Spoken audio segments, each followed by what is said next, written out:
to today's video. Those of you that are new to my channel, hi, my name is Maria. Today I'm going to be testing out the new Fenty Beauty Eaze Drop. It's a skin blurring tint and it is light to medium coverage. This is actually going to be really interesting because I've never bought a light coverage foundation before or tried one. I always tend to go for a solid medium to full coverage foundation, and that's probably because until a year ago in January, I completely changed my skincare, and before that I used to get quite a lot of breakouts and my skin used to have quite a bit of texture on it and it used to be really congested, so I always felt I needed a more full coverage foundation before I applied the rest of my makeup. And this is the packaging that it comes in.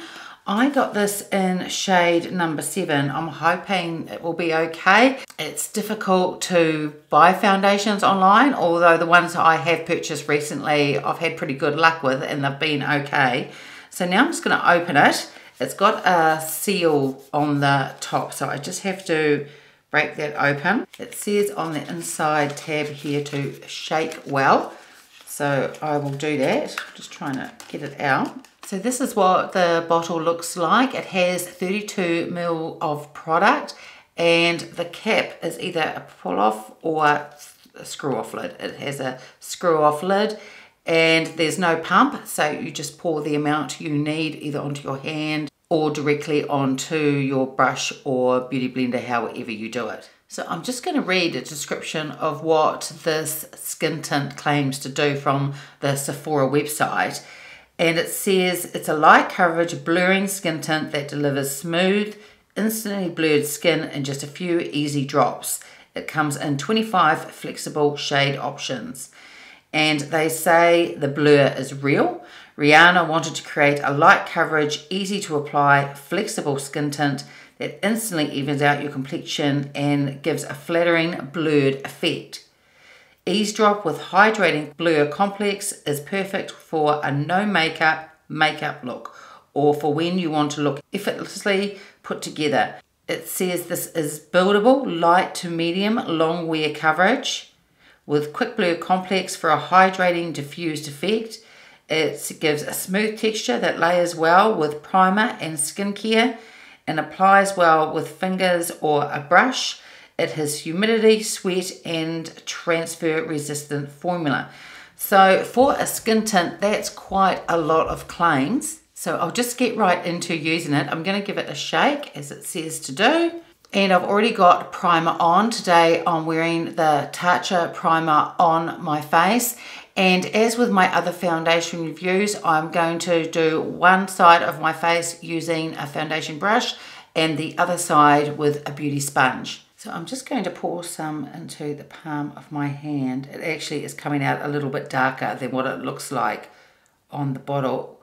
It is quite runny, and this is what the foundation looks like. So I'll start with the BK Beauty 101 foundation brush and do that on the left side of my face. I wouldn't call it unnatural, I wouldn't call it polite. You couldn't show me one thing that's all black or all white. I didn't come here to worry, I didn't come here to care. I was really interested to try this new release because I'd recently purchased the Fenty Pro Filter powder and I was really impressed with it. So I thought this would probably be fairly good as well. The look in your eyes, is the look in my eyes. Tonight, tonight, tonight, I'm not worried about the price. I feel good, I love night. Tonight, tonight, tonight, I didn't come here to fight. It doesn't appear to have any scent. So that's the left side of my face done.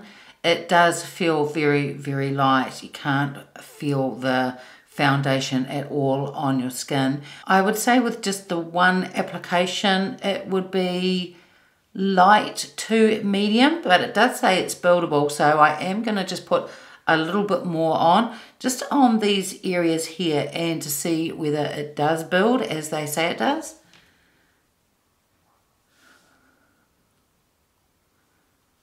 So it does build quite well, and that would be a medium coverage. It has covered a little bit of my redness here to some degree. You can definitely see your skin come through, but it still gives a really good coverage. It doesn't feel sticky or tacky on the skin, and it doesn't feel matte either, although it could dry down to perhaps a demi-matte by the time that I've finished. But it gives a really nice look to the skin. I think it looks quite pretty, and it definitely has the coverage that they say, light to medium coverage, and it was buildable, and there's no issues with putting a second layer of the foundation on. So now I'm going to do the right side of my face, and I'm going to use the BK Beauty sponge. Usually with a sponge you get more of a sheer sort of coverage.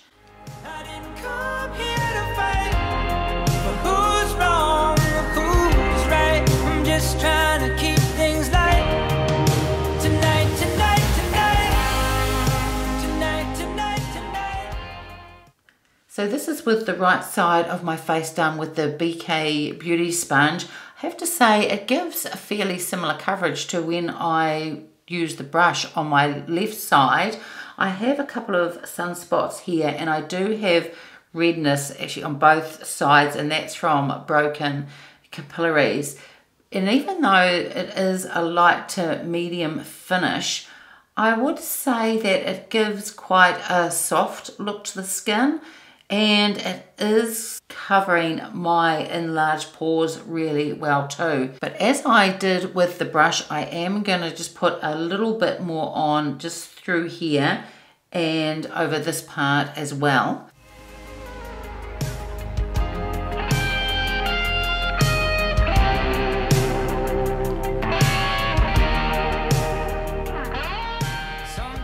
This is with all the skin tint on, and it does give at this stage really lovely finish. I am not really used to light to medium coverage foundations, but it covers enough. I think for me, if I was going out at night, maybe for an evening, I'd put on my usual medium to full coverage.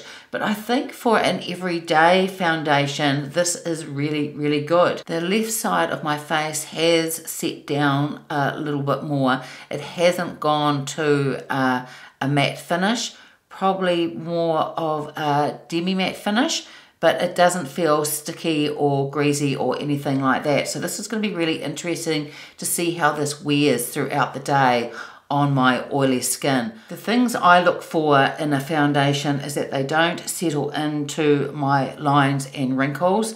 I don't want it caking up during the day, and also I don't want it moving around on my oily skin.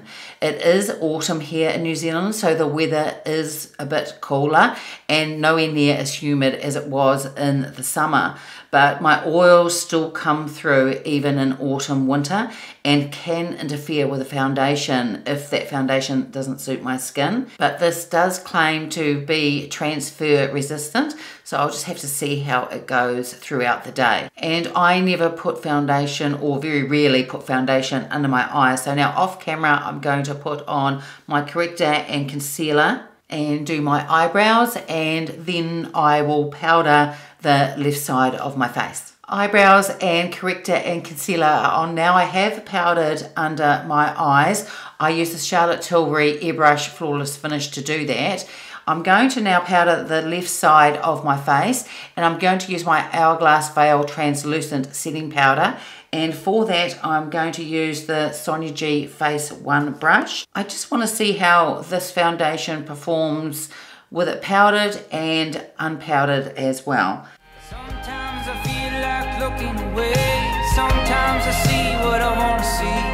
Sometimes I see how she could be.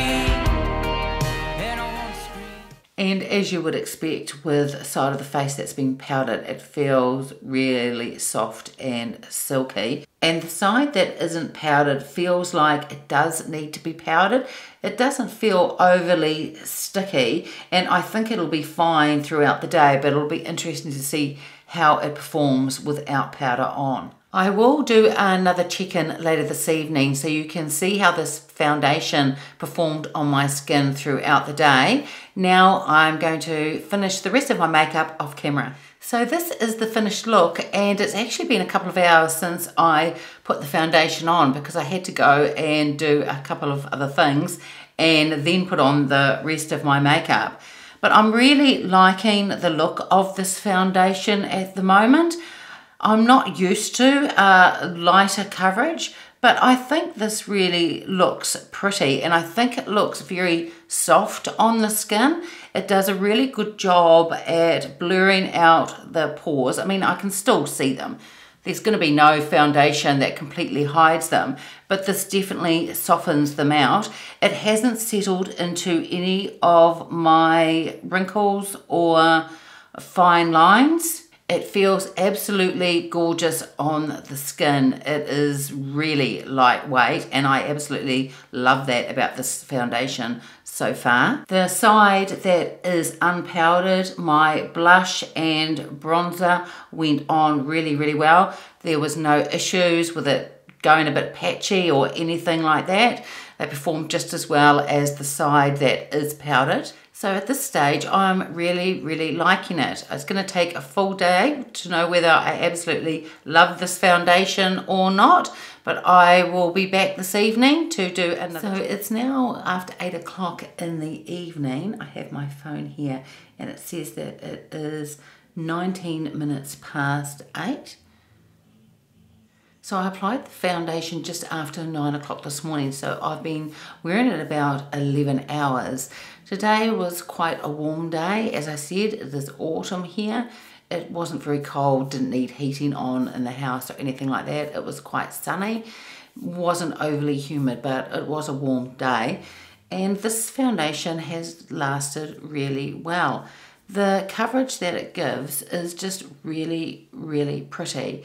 And it says it has a blurring effect, and I would agree with that. The pores on my face are definitely minimized. The side where I had powdered my face has stayed more matte than this side of my face. But the side that I didn't powder, even though it is quite shiny through here, it's not overly shiny, and the makeup hasn't moved. And the makeup hasn't moved anywhere on my face. It didn't settle into my lines and wrinkles. There's some settling under my eyes, but I didn't put the foundation under there.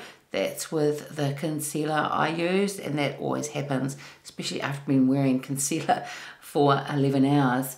But on the corners of my mouth and on these lines here, it hasn't settled into that at all. It still has that same light to leaning towards that medium build coverage that I did this morning. This foundation hasn't caked, and it does feel very lightweight on the skin. And for a light to medium foundation, I really, really like it. As I said, I've never really bought a light coverage foundation before, not that I can remember. I always have more medium to full coverage, but I think this is a really, really nice coverage, and it's something that I will wear again, especially on days where you don't feel like having that full coverage, and almost if you want a no makeup day. So if you just want to pop on some foundation, a bit of mascara, a bit of blush, and a little bit of lipstick, this would be the foundation to use. I think it gives a very natural look, and it also gives a beautiful soft look to the skin as well. So overall, I really like this foundation. I would recommend it for mature skin, and I also would recommend it if you have oily skin as well. So now I'm going to have a shower, take off my makeup, and do my skincare for the evening, and go and relax in front of the television. And that's it for today's video. I hope you enjoyed it. If you did, give it a thumbs up, subscribe if you haven't already, and I will see you next time. Bye.